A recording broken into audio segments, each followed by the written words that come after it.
देखो तो बताओ, ये ग्राफ बनाना क्या आपको डिफिकल्ट लगा? क्या इसको समझना इतना मुश्किल है कि कोई हमसे कह दे कि आप तो फिजिक्स पढ़ो ही मत, ये तो मैथ्स है क्या इसमें इतनी बात?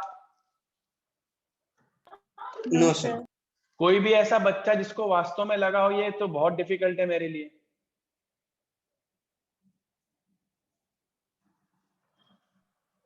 नो सर, डिफिकल्ट नहीं है, मगर पहली बार ही समझ आया है। बस तो अब समझ में आता रहेगा। आप अपना फोकस हमें दो, हम आपको समझाते रहेंगे, बिल्कुल समझाएंगे, ठीक है? और अभी देखना है आप ड्रॉ करोगे, तो मैंने ड्रॉ किया, अभी आप ड्रॉ करोगे। तो अब हम शुरू करते हैं अगला ग्राफ जो मैं आपसे ड्रॉ करवाऊंगा। और जो कर लेगा, डेफिनेटली जो कर लेगा ना इस ग्राफ को, वो साधारण इंसान नहीं, वो फिजिक्स पढ़ सकता है और डॉक्टर बन सकता है। अब मैं कुछ नहीं करने जा रहा हूं, बस मैं यही मेथड है मेरा, केवल मैं फंक्शन चेंज करूंगा। और यही तो बात है कि एक फंक्शन मैं बताऊं, मैं ड्रॉ करवाऊं, इसका नाम है पैराबोला, ठीक? इसका स्टैंडर्ड नाम होता है पैराबोला, ठीक है? आपने ये बना भी लिया होगा। अब मैं आपसे बनवाना चाहूंगा, कुछ भी चेंज नहीं होगा, देखो चेंज यहां होगा। मैं चाहता हूं कि आप y equal to x cube, ये डेफिनेटली आपको लगेगा मैंने जिंदगी में कभी इसका ग्राफ ना देखा है ना, तो इसका सुना भी था कि पैराबोला नाम होता है,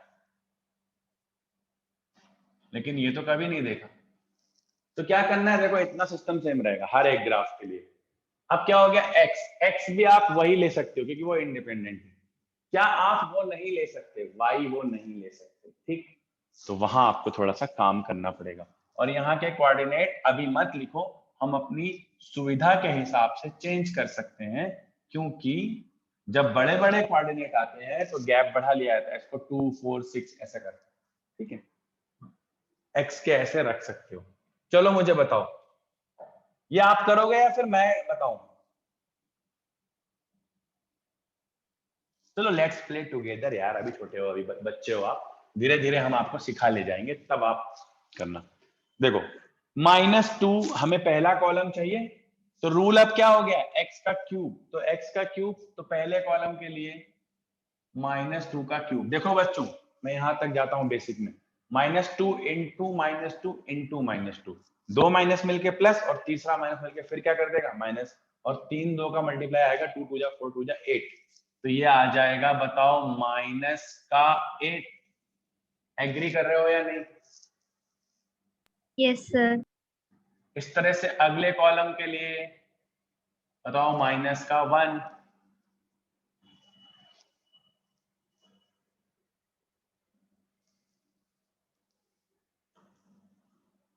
ठीक है, अगले कॉलम में -1 इंटू -1 इंटू -1।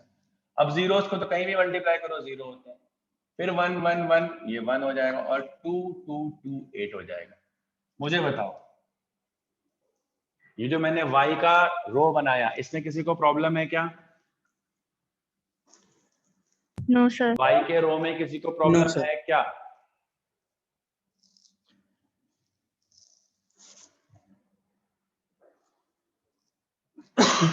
आई गेस नहीं होगी, सॉरी। बस अब यहाँ पे क्या करना है अपने को, y के कॉलम्स में हमको अब 8 तक जाना है, तो -2 कर, सॉरी +2 +4 +6 +8, -2 -4 -6 -8। सर हम 1 से क्यों नहीं लगते? अरे आप लोग, पर हमारे पास स्पेस तो बोर्ड पे लिमिटेड होता है ना, जरूरी नहीं है हम 1 से ले, हम जैसे हमारे पास स्पेस कम होता है हम पैरामीटर्स बड़े लेने लगते हैं, कोई दिक्कत नहीं है, इसमें कोई फर्क नहीं है, दो कॉलम छोड़ के ले रहे हैं अब। चलो अब इधर आ जाओ। हाँ फिर आपको ये भी अकॉर्डिंगली चेंज करना पड़ेगा, क्योंकि इतना बड़ा गैप अगर 2 है तो फिर 1 नहीं होगा, ये 1 होगा, ये 2 होगा, ये 3 होगा, ये 4 होगा,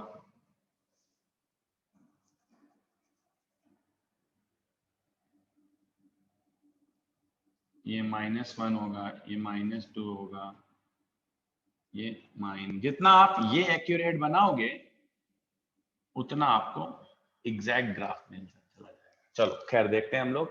पहला है हमारा -2 पे -8 यहां कहीं, दूसरा है हमारा -1 पे -1 पे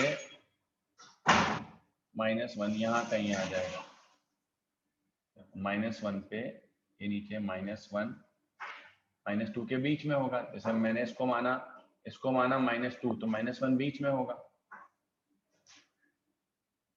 -2 -4 -6 -8, तो यहाँ कहीं होगा। तो दूसरा पॉइंट हमारा यहाँ हो गया। तीसरा हमारा 0 0 है, तीसरा हमारा 0 0 है। इन पॉइंट को आप बोल्ड बना सकते हो। ठीक, चौथा हमारा 1 1 है, चौथा हमारा 1 1 है।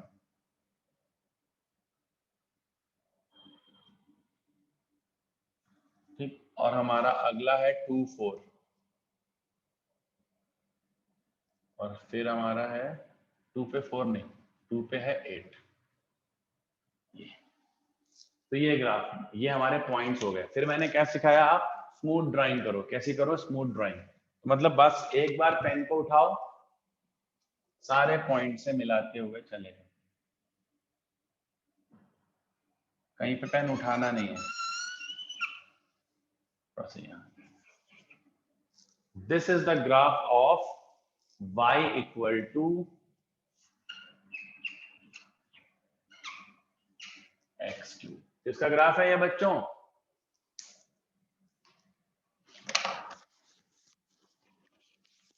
ये ग्राफ है y equal to x cube का ग्राफ है। समझ में आया सभी को? ये कोऑर्डिनेट Yes, क्या sir. था? Yes, sir. -2 -8 -1 -1 0 0 1 1 2। आप इससे किसी भी तरह का ग्राफ बना सकते हैं, किसी भी तरह का। अरे बोलो, क्लियर हुआ कि नहीं बच्चों आपको? हाँ सर। Yes, sir. जल्दी से इसको नोट करो, अगला ग्राफ लेते हैं। फंक्शन समझ गए तो उसका ग्राफ भी समझ जाएंगे, और ग्राफ समझ गए तो स्लोप की नॉलेज हो जाएगी। स्लोप आ गया तो डिफरेंशिएशन आ जाएगा। फिर जब फंक्शन के नीचे का एरिया आ गया तो इंटीग्रेशन आ जाएगा। सब जुड़े हुए हैं।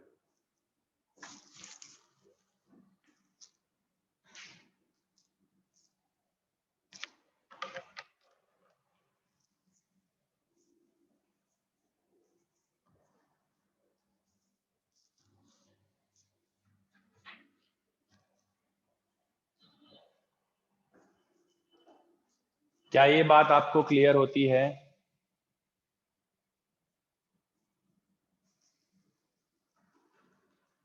तो हम आगे अगले ग्राफ की तरफ बढ़ते हैं, जो आपका बहुत फेवरेट ग्राफ है। ठीक है, कई जगह आपको ये ग्राफ देखने में, अच्छा इसका कोई नाम नहीं है, बस क्यूबिक कर्व बोलेंगे। क्या बोलेंगे इसको? जरूरी नहीं है हर ग्राफ उसका नाम पैरा बोला, उसका नाम कुछ और बोला होगा, ऐसा नहीं। इसको हम बोलेंगे क्यूबिक कर्व। ठीक, क्या बोलेंगे इसको? Cubic curve, simply.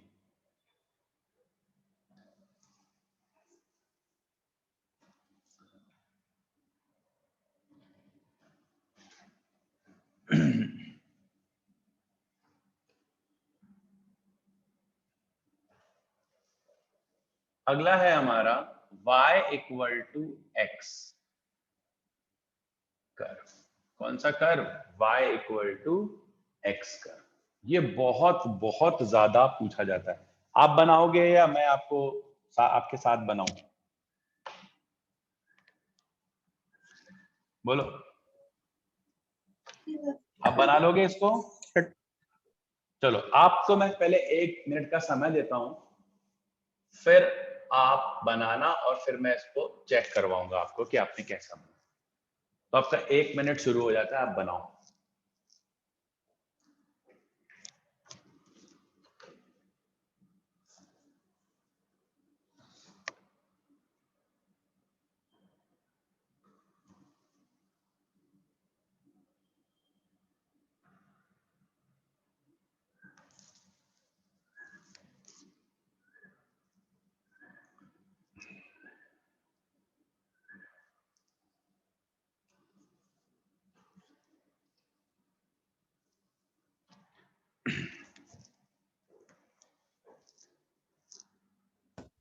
Straight line sir.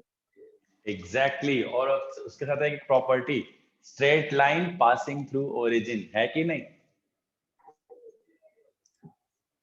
बोलो ध्यान Yes, से sir. देखो। ओरिजिन से स्ट्रेट लाइन तो बेटा 4 तरह की पढ़ाऊंगा, 4 तरह की होती भी है। तो जब इक्वल है तो फिर तो कुछ करना नहीं, -2 -1 0 1 2। क्या सबको समझ में आया कि ये कॉलम ऐसे भरा जाएगा y का, y की रो जो है? Yes sir. अब कोऑर्डिनेट फॉर्म देखना, -2, -2, -1, -1, 0, 0, 1, 1, 2, 2। ठीक, let's draw the platform that is yx।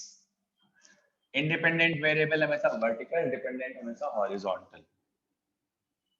ठीक, ये देखो हो गया 0, ये हो गया 1, ये हो गया 2, ये हो गया 3, ये हो गया 4, ये हो गया -1, ये हो गया -2, ये हो गया -3, ठीक, ये हो गया 1, ये हो गया 2, ये हो गया 3, ये हो गया 4। पहला कोऑर्डिनेट -2 पे -2, ये मिला। दूसरा -1, सॉरी ये मिला।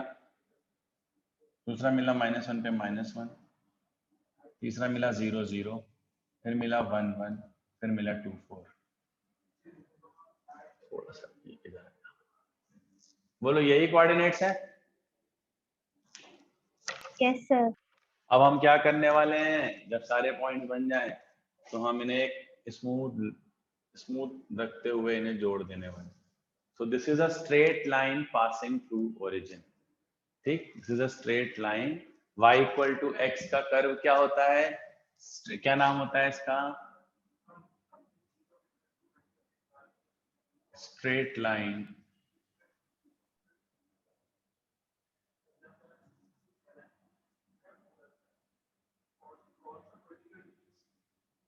origin. Is it okay for you? Yes sir. क्या अब आप कोई भी ग्राफ बना सकते हो एल्जेब्रिक? जैसे मान लो आपको बोल दूं y equal to 1/x, can you plot it? ये पोटेंशियल डिफरेंस जब आप लिखते हो, एक चार्ज का पोटेंशियल क्या होता है, देखो आप बोलोगे सर आप ये पढ़ा रहे हो तो क्या फिजिक्स में यूज होगा? अरे 101%। अगर ये पढ़ा है आपने तो v इज, ये सब तो कांस्टेंट हो गया, 1/r, तो y इज 1/x। ठीक, ऐसा ग्राफ कांस्टेंट पोर्शन से कुछ फर्क नहीं पड़ता ज्यादा ग्राफ के शेप में। ठीक, तो फिजिक्स में पक्का यूज होगा। तो चलो मैंने आपको अभी होमवर्क दिया। क्या होमवर्क है? होमवर्क मतलब ऐसा, जब आपकी तीनों क्लासेस खत्म होंगी, सुनना मेरी बात ध्यान से, जब आपकी तीनों क्लासेस खत्म हो जाएंगी तो अभी आप जब वापस सेल्फ स्टडी के लिए घर पे बैठोगे, देखो मैं तो ये मान रहा हूँ आपकी क्लास, आपकी 12th की 11th, मतलब मेरा कहने का मतलब है आप चाहे यहाँ 12th पढ़ो चाहे आप यहाँ 11th पढ़ो, आपको क्योंकि हमें बनाना है डॉक्टर, तो जो टॉपिक आपके कमजोर होंगे वो भी हम कराएंगे, मतलब हम आपका पूरा कोर्स कराएंगे, 11th का भी और 12th का भी। ये हमने कराया है, लास्ट ईयर के जो बच्चे हैं वो कर चुके हैं। कोई कोई टॉपिक में कमजोर है तो रिवीजन के लिए वो आ जाते हैं। ठीक, तो y इक्वल टू 1/x, ये ग्राफ अभी आपको प्लॉट करना है और प्लॉट करके उसका पूरा बना के पेन कैमरे से फोटो खींच के मुझे मेरे पर्सनल नंबर पे भेजना है। कहाँ भेजना है? पर्सनल नंबर पे। और पर्सनल नंबर पे आप मुझसे अपने शेयर कर सकते हो चीजें। अगर आप ग्रुप पे नहीं शेयर कर सकते, I am available there for you. ठीक है, तो ये वाला ग्राफ चाहे आपको ब्रेक में करना है, 2 क्लासेस के बीच का गैप हो, या क्लास खत्म होने के बाद आपको इसका ग्राफ बना के मेरे को भेजना है आज। ठीक, जो होमवर्क, अब सुनना जरा ध्यान से। अब मैं आपको पूरा कैरिकुलम बताने जा रहा हूं कि हम कैसे काम करेंगे। हमारे पास, वैसे आप कहीं भी पढ़ लो, ज्यादातर ब्रांड्स और जो नीट की कोचिंग यहाँ भी होती है, 3 दिन 12th को पढ़ाते हैं। ठीक है, हम इसका उल्टा कर रहे हैं। 12th की क्लास को हम 12th का सिलेबस 4 दिन पढ़ाएंगे और 2 दिन हम आपको पढ़ाएंगे बेसिक मैथ। मतलब समझना आप, ये 12th की क्लास के लिए है, 12th में ऐसा चलेगा। ऐसा नहीं कि आपको 11th में आके उनके बैच पे पढ़ना, नो नो नो, 12th में आपको शुरू का, क्योंकि जो फर्स्ट मंथ है आपका अपना मई और जून और जुलाई, इसमें मैं आपको इतना स्ट्रॉन्ग बना दूंगा बेसिक मैथमेटिक्स और कैलकुलेशंस में कि फिर पूरी फिजिक्स में ये सब चीजें जब लौट के आएंगी तो आप बोलोगे नहीं। ऐसे अभी अभी क्या हुआ, जब मैंने आपको करंट पढ़ाया और जहां वो बात आई प्रोपोर्शनलिटी पे, स्लोप पे, आप फैल गए। जो बच्चे आ जाए उनको नहीं, जो पुराने बच्चे वो नहीं कर पाए। लेकिन अब आप बताओ, अब अगर ऐसा कोई ग्राफ आएगा जिसमें वेरिएबल नीचे होगा तो किससे कंपेयर करोगे? 1/x। वेरिएबल डायरेक्ट होगा तो किससे करोगे? पावर में 2 होगा तो किससे करोगे? यानी अब आप अपनी फिजिक्स के फॉर्मूले को ग्राफ से कंपेयर करने लगना सीख जाओगे कि नहीं, इतना बता दो केवल मुझे। Yes sir. Yes sir. आपके डायमेंशन डेवलप हो रही है फिजिक्स सीखने की? अभी सिर्फ ये मैंने उस पे एक कोऑर्डिनेट चला है, आज मैंने शुरू किया डेवलप करना और एक कदम चला, ये इतनी फिजिक्स सीखने की दिमाग में एक डायमेंशन डेवलप होगी, और जब ये इंफिनिटी तक जाएगी, मतलब 1-2 महीना हो जाएगा, तब आपकी ये लाइन डेवलप हो जाएगी, तब आप कहीं पे भी पढ़ोगे, कुछ भी करोगे, फिजिक्स आपको समझ आएगी। ये है बेसिक रूल। तो हम 4 दिन आपको 12th का पढ़ाएंगे फर्स्ट चैप्टर से, जो हम आप अपना, मैं तो ये मान रहा हूँ आज से हमारी क्लास शुरू हो गई, 2 दिन बेसिक मैथमेटिक्स के बाद मंडे से हमारी प्रॉपर शुरू हो जाएगी क्लास, ठीक। पहले मैं आपका बेस जरूर बनाऊंगा, सारी बेसिक कैलकुलेशन जो होती हैं, जब तक वो कंप्लीट नहीं हो जाएंगी कोई नया चैप्टर शुरू नहीं करूंगा। और 11th के बच्चों को तो पूरा बेसिक पढ़ाना ही है, जो इनका चल रहा है सेम, और प्लस उनके 4 लेक्चर 11th क्लास के होंगे। तो 12th वालों को हम दोनों बातें पढ़ाएंगे, 11th भी पढ़ाएंगे 12th भी पढ़ाएंगे, तभी तो नीट में होगा यार, ऐसे कैसे हो जाएगा। बोर्ड की कोचिंग तो पढ़ा नहीं रहा कि 12th का सिलेबस करा के घर भेजना, आजकल बोर्ड तो प्रमोट हो जा रहे हैं बच्चे, पढ़ाओ ना पढ़ाओ सब बराबर, हमें वैसा नहीं रहना, हमको एक एक बात समझनी। और आज आपको समझ आ भी गई होगी कि शुरुआत ही नहीं की थी आपने इस डायमेंशन में पढ़ने की, तो वो डायमेंशन शुरू हुई है, वहां पे आप क्रैक करो चीजों को, मेरी हेल्प पूरी आपके साथ है फुल्ली, कभी भी कुछ भी पूछ सकते हो, डरने की कोई जरूरत आपको है नहीं, ठीक। दूसरी बात, अब आपका टाइम है 2 मिनट बोलने का, आपको जो भी लगा हो आज की क्लास के फीडबैक के बारे में, आप मुझे सीधा भी बोल सकते हो और मुझे पर्सनल मैसेज भी कर सकते हो, I don't have any problem, जैसा आप चाहो वैसा, ठीक। तो आपको आज की क्लास जैसे भी लगी वो आप देखो, आप समझो, पहले एनालाइज करो, और हाँ, आज की क्लास का कोई डाउट हो, आज की क्लास के मेथड में कुछ क्वेश्चन हो कि सर हमें लगता है कि अगर आप ये अडॉप्ट करोगे तो बहुत अच्छा रहेगा, तो मुझे उसमें, मैं I am open to it also. अगर कोई चीज से मेरा और आपका, हमारी क्लास का फायदा होता है, अच्छा रिजल्ट आता है, तो मुझे उसे अपनाने में कोई भी प्रॉब्लम नहीं है। तो आपका समय शुरू होता है, 3 मिनट आपके पास, 2 मिनट आपके पास है, सॉरी, उसके बाद मैं क्लास को एंड करूंगा। आप बोल सकते हो, कोई भी, एनीवन। मेरी क्लास ऐसी होनी चाहिए जिसमें हमसे, मेरे से बोलने में कोई डरे ना। आज की क्लास आपको समझ आई? मेरा पहला क्वेश्चन। यस सर, समझ आ गई अच्छे से। अच्छे से समझ आ गई सभी यस को? सर। मनस्वी बेटा, आपको भी आई?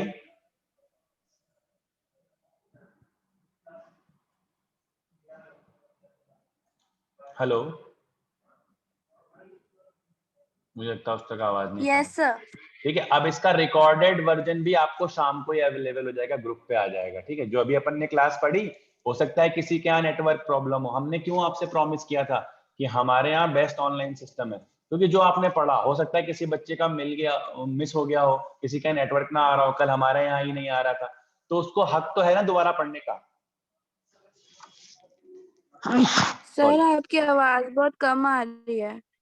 हाँ, इसीलिए मैं आपको रिकॉर्डेड लेक्चर भेज दूंगा, उसमें रिकॉर्डिंग हुई है, उसमें बहुत क्लियर आवाज आई है, ठीक है। बताओ, कोई प्रॉब्लम किसी को?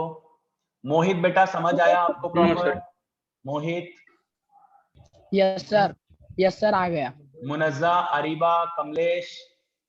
यस सर, आ गया समझ। Yes sir. कमलेश, आपको समझ आया?